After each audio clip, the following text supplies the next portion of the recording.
Pemirsa, semenjak serangan Hamas pada 7 Oktober lalu yang berujung pada eskalasi konflik Israel-Palestina, pemerintah Israel membatasi jumlah orang yang beribadah sholat Jumat di Masjid Al-Aqsa. Untuk mengetahui situasi terkini di Al-Aqsa, kami bergabung dengan jurnalis VOA Valdia Baraputri di Yerusalem. Valdia, apakah ada ketegangan antara pihak keamanan Israel dengan orang-orang yang dapat untuk sholat Jumat hari ini? Dan seperti apa pengamanannya di sana? Ya, Vera, perlu saya sampaikan bahwa sholat Jumat di Masjid Al-Aqsa saat ini tengah berlangsung. Umat Islam telah berdatangan sejak pukul 9.30 pagi hingga pukul 10 pagi, jauh sebelum sholat Jumat dimulai. Dan azan pun baru dikumandangkan pada pukul 11.40 waktu setempat. Mereka datang jauh sebelum sholat Jumat diadakan karena mereka ingin memastikan bahwa mereka akan mendapatkan tempat di Masjid Al-Aqsa setelah ada pembatasan jumlah orang yang bisa melaksanakan sholat Jumat ini oleh pemerintah Israel. Pemerintah Israel membatasi hanya sampai 5.000 orang saja. Padahal pada sholat Jumat sebelumnya, sebelum eskalasi konflik antara Israel dan Palestina di bulan Oktober, sholat Jumat ini bisa dihadiri oleh 50.000 orang atau 50.000 umat Islam. Dan dari tempat saya melaporkan saat ini bisa saya sampaikan bahwa terdapat ketegangan-ketegangan antara umat Islam yang datang ke sini dengan pihak keamanan Israel. Dapat Anda lihat di belakang saya, ini adalah pos pengecekan atau pos pintu masuk ke Old City atau ke kota tua Yerusalem. Meski ada ketegangan-ketegangan, namun ketegangan tersebut tidak dominan.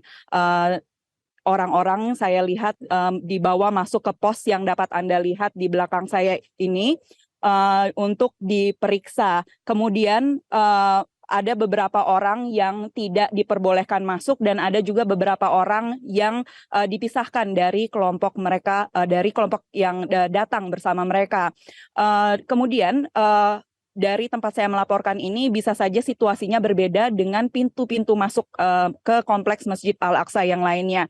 Karena di tempat saya melaporkan ini adalah salah satu dari 7 pintu masuk ke kompleks Masjid Al-Aqsa. Ini adalah satu dari 2 gerbang yang terbesar bernama Damascus Gate. Bisa dapat Anda saksikan, itu adalah gerbang menuju ke Old City atau ke kota tua Yerusalem dan kemudian menuju ke kompleks Masjid Al-Aqsa.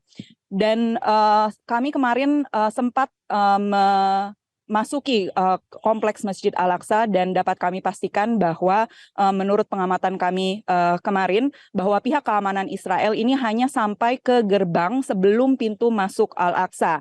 Pihak keamanan Israel ini terdiri dari 3 pihak, yakni pihak militer atau yang kita kenal sebagai IDF, kemudian kepolisian Israel dan juga polisi perbatasan Israel. Meski hari ini dari tempat saya melaporkan tidak ada ketegangan yang signifikan, namun pada sholat Jumat sebelumnya, orang-orang yang tidak diperbolehkan masuk ke dalam kompleks Masjid Al-Aqsa, bahkan tidak dibolehkan masuk ke gerbang menuju ke kota tua Yerusalem sebelum akhirnya ke kompleks Masjid Al-Aqsa, mereka memutuskan untuk sholat Jumat di jalan dan mereka dibubarkan oleh pihak keamanan Israel dengan menggunakan tear gas atau gas air mata. Sementara masjid-masjid di Yerusalem ini menutup pintu mereka untuk sholat Jumat karena mereka mendorong umat Islam untuk datang ke Masjid Al-Aqsa untuk melaksanakan sholat Jumat di sini untuk dalam tanda kutip menghentikan kependudukan. Vera. Ya, Valdia, lalu mengapa Israel dapat membatasi jumlah orang yang beribadah di Masjid Al-Aqsa? Ya, Israel ini menguasai wilayah Yerusalem dan juga tepi barat atau West Bank sebagai hasil dari Perang Timur Tengah pada tahun 1967. Namun, kompleks Masjid Al-Aqsa ini memiliki status quo. Menurut pihak Israel, status quo ini membolehkan badan penjaga Masjid Al-Aqsa yang kita kenal sebagai Waqaf ini untuk memiliki kendali atau mengendalikan keseharian dari kompleks Masjid Al-Aqsa dan memastikan hanya umat Muslim saja yang masuk ke Masjid Al-Aqsa. Namun akses untuk masuk ke Masjid Al-Aqsa, kemudian keamanan dan juga wisatawan non-Muslim yang ingin masuk ke kompleks Masjid Al-Aqsa, ini semua berada di bawah kendali Israel. Dan kompleks Masjid Al-Aqsa ini terdiri dari Dome of the Rock atau kubah batu yang berwarna keemasan dan juga Masjid Al-Aqsa itu sendiri. Dome of the Rock ini seringkali dikira oleh orang sebagai Masjid Al-Aqsa, padahal Masjid Al-Aqsa berada di seberangnya dan keduanya berada di dalam kompleks Masjid Al-Aqsa. Begitu, Vera. Baik, terima kasih jurnalis VOA Valdia Baraputri melaporkan langsung dari Yerusalem. Selamat bertugas kembali. Jelajahi cara baru mendapatkan informasi. Download Metro TV Extend sekarang.